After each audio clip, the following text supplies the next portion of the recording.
probability, expected value, and uncertainty. Our lives, as household and business decision makers, are filled with situations that require us to make decisions without knowing for sure the consequences of our actions. For example, should a restaurant owner open the restaurant for lunch? What sort of collision insurance should an auto owner buy? Is it better to financially invest retirement funds in stocks, bonds, or money market mutual fund shares? Should an apartment renter purchase insurance to protect her furnishings? Should we allow our children to drive as soon as the law says they can? In each of these cases, decision-making would be easy if we could see the future and know how the relevant uncertainties resolve themselves. If we could know how many diners would choose our restaurant at lunchtime, we would know whether it made sense to open them. If we knew in advance whether or not we would have an auto accident, who would be at fault, and how expensive the auto repairs would be, we would know exactly the right kind of collision insurance to buy. If we knew in advance the price of stocks and bonds on the day we wish to convert our retirement funds to annuities, and if we knew the consumer price index on that day, we would know whether stocks, bonds, or something else was the best strategy for our retirement saving. If we knew in advance whether we would experience a fire or a burglary, we would know whether or not to buy renter's insurance. And if we knew whether our children would be involved in an accident and whether or not they would drive responsibly, we would know whether or not to let them drive early. Of course, we know none of these things. But still, in each and every case, we make a decision. Keep in mind that we make a decision either actively or passively. Ignoring the decision to purchase renter's insurance is a decision not to buy the insurance. Also, and this is very important, please remember that it never makes sense to judge the wisdom of a decision that involves uncertainty after the uncertainty is resolved. For an auto owner to say after 5 years of accident-free driving that buying collision insurance was a mistake is illogical. It's just downright silly. One can only assess the wisdom of a choice before the fact, that is, before one knows what is going to happen.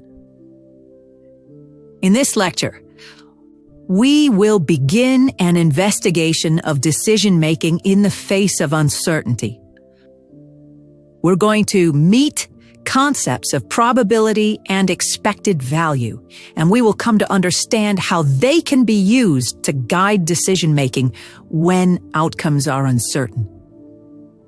At the beginning of the lecture, we'll stick with simple examples of uncertainty that allow us to easily introduce the concepts of probability and expected value.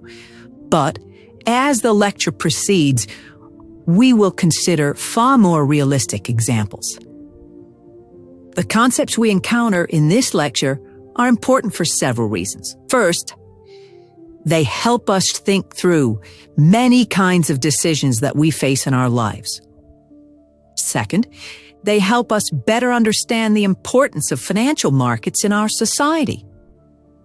Third, they provide a background for investigating financial institutions which, after all, routinely make decisions in the face of uncertainty when they decide whether to lend funds or, for example, to underwrite an initial public offering of stock.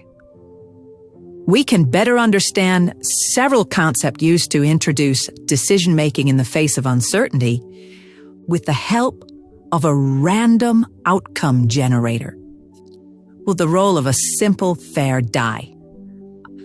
We all know what a die is. It's a cube with 6 sides, each of which is embossed with one number between 1 and 6. If the die is fair, it is manufactured in a way that makes each side of the die equally likely to come out on top when the die is tossed onto a horizontal surface. In some parlor and casino games, the die or dice, if there's more than one, are placed in a cup, and the cup is spilled onto the playing surface in order to ensure that the roll of the die or dice is fair. To keep things simple, we will begin by considering random events with only 6 outcomes, the numbers 1 through 6.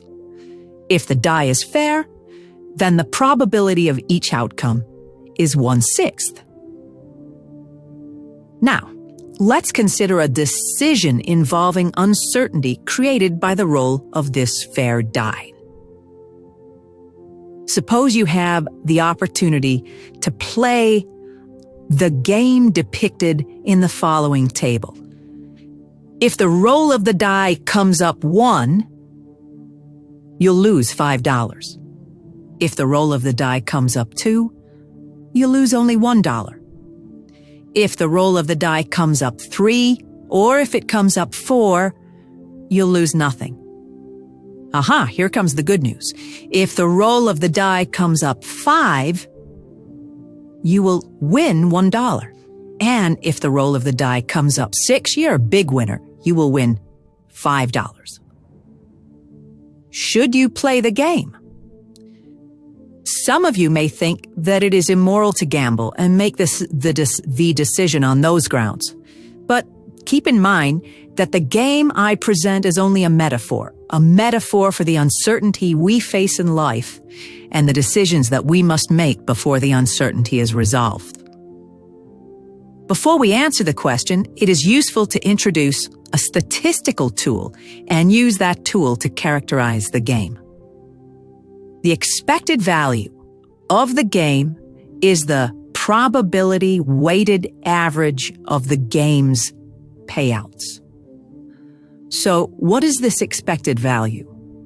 Well, we're going to multiply the $5 loss by 1/6 and add it to the $1 loss multiplied by 1/6 and add it to the 0 loss multiplied by 1/3 because 2 of the 6 sides of the die imply no loss at all.